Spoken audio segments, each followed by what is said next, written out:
Hello friends, तो आज हम बात करने वाले हैं ईरान और इजराइल की। ईरान और इजराइल अब शब्दों की नहीं, मिसाइलों की भाषा में बात कर रहे हैं। तेहरान जल रहा है, तल अवीव कांप रहा है। इजरायली फाइटर जेटों ने ईरान के न्यूक्लियर साइट्स को तबाह कर दिया है।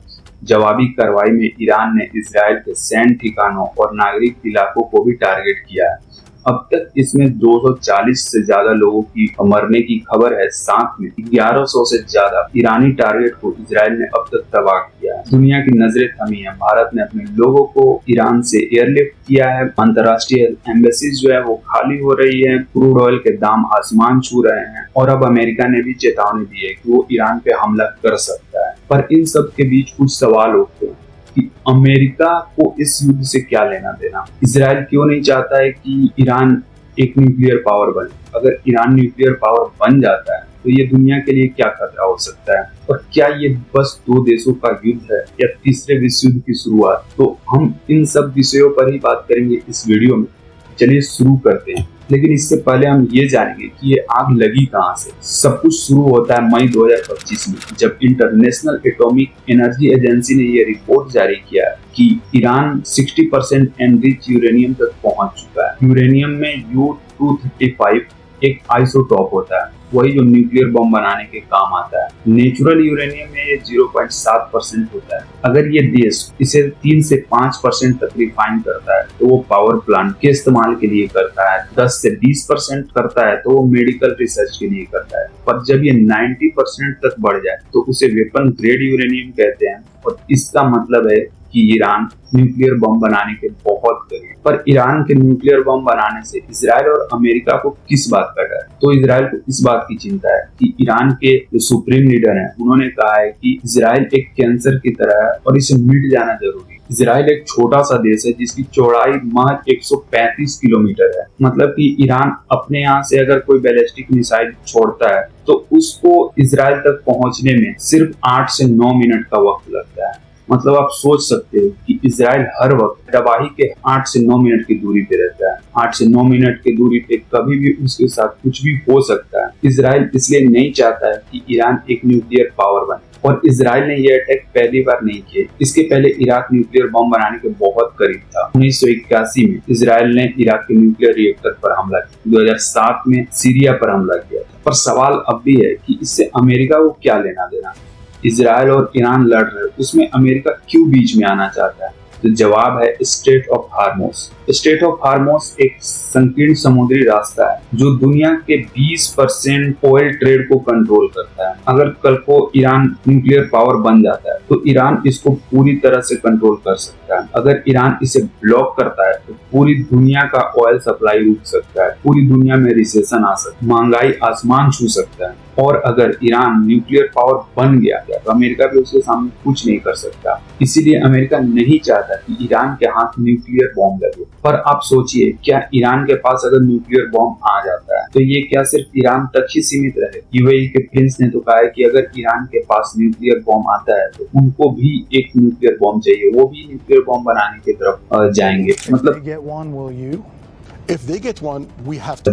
मतलब पूरे मिडिल ईस्ट में हर एक देश चाहेगा कि उसके पास न्यूक्लियर बम हो, क्योंकि अगर आपके पड़ोसी के पास इतना खतरनाक बम है तो हमेशा खतरा आपके ऊपर ही होगा। तो हर देश उस खतरे से निपटने के लिए अपने पास एक न्यूक्लियर बम चाहेगा और पूरा middle east nuclear red zone में तब्दील हो जाएगा। पर बात अभी भी वही है कि अमेरिका को इससे क्या लेना देना, अमेरिका क्यों पड़ना चाहता है इन सब के बीच। तो इसका एक इतिहास है और इतिहास में हम चलेंगे 1908, जब ईरान एक पहला देश था जहां पे क्रूड ऑयल जो तेल है वो निकला था। पर उस समय इस तेल पे पूरा कंट्रोल ईरान का नहीं था। ईरान इसका 15 से 20% ही मुनाफा कमा पाता था, जबकि 80% मुनाफे पर सीधे ब्रिटिशर्स का अधिकार था। और 1951 में ईरान का सत्ता बदलता है और प्रधानमंत्री मोहम्मद मोसादेक आते हैं और वो तेल का राष्ट्रीयकरण कर और अमेरिका और ब्रिटेन की कंपनियों को ईरान से बाहर करते हैं। पर ये चीज अमेरिका और ब्रिटेन दोनों को बर्दाश्त नहीं होता है। वो 1953 में मोसादेक को गिरा देते हैं और अपना एक पपेट शाह पहलवी को सत्ता में बैठाते हैं और फिर से इनका मुनाफे का बिजनेस शुरू हो जाता है। पर फिर 1979 में ईरान में एक इस्लामिक क्रांति हुई और उस क्रांति होती है और उस क्रांति से एक नेता निकल के आता है जिसका नाम है आयतुल्लाह खुमैनी, जो वापस से तेल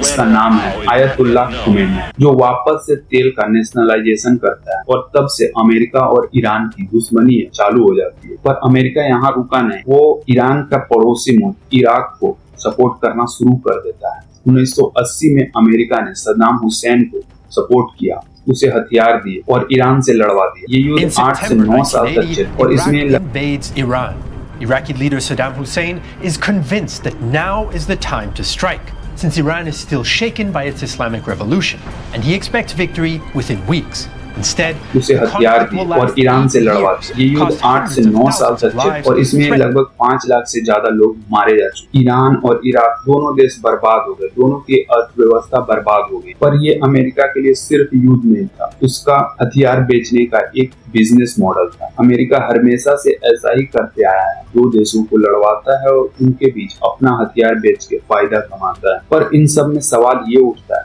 कि भारत कहाँ खड़ा है। तो 24 मई 2025 की बात है, भारत और ईरान एक डील साइन कर, चाबहार पोर्ट डील, और ये चीज अमेरिका को पसंद नहीं है। अमेरिका धमकी देता है, सैंक्शन लगाने की बात करता है, लेकिन भारत रुकता नहीं है और ये डील हो जाती है। पर सवाल उठता है कि क्या भारत ये गलती कर रहा है। अभी वर्तमान में देखेंगे ऑपरेशन सिंदूर के बाद भी अमेरिका जो है वो भारत के साथ नहीं बल्कि पाकिस्तान के साथ ज्यादा खड़ा दिख रहा है। पाकिस्तान का जो आर्मी चीफ है उसे व्हाइट हाउस बुलाया जाता है। पर बात अगर ईरान और इजराइल की करें और अगर ये युद्ध नहीं रुकता है तो दुनिया जरूर तीसरे विश्व युद्ध के करीब जा रही है। पर दुनिया को अब सोचना होगा कि अमेरिका का जो डेमोक्रेसी, फ्रीडम और पीस का जो मॉडल है वो सिर्फ दिखावे का है। वो इन सब के बीच दो देशों को लड़वा के सिर्फ अपना हथियार बेचना चाहता है। वो खुद को सुपर पावर दिखाने के लिए दुनिया को बर्बाद कर रहा है। ये हम सबको सोचना होगा। पर भारत ने इस पे पहल भी कर दिया है। भारत वैसा नहीं करता जैसा अमेरिका चाहता है, इसीलिए शायद भारत और अमेरिका के रिश्ते अभी बिखरे हुए दिख रहे हैं। इसीलिए व्हाइट हाउस में पाकिस्तान के आर्मी जनरल को बुलाया जा रहा है। पर हम उम्मीद करते हैं कि ईरान और इजराइल के बीच जो ये युद्ध चल रहा है वो जल्द खत्म हो, क्योंकि अगर ये खत्म नहीं होता है और दुनिया अगर न्यूक्लियर युद्ध की तरफ जाता है या तीसरे विश्व युद्ध की तरफ जाता है तो आने वाले लोगों को इतिहास के पन्नों में सिर्फ राख का ढेर ही मिलेगा।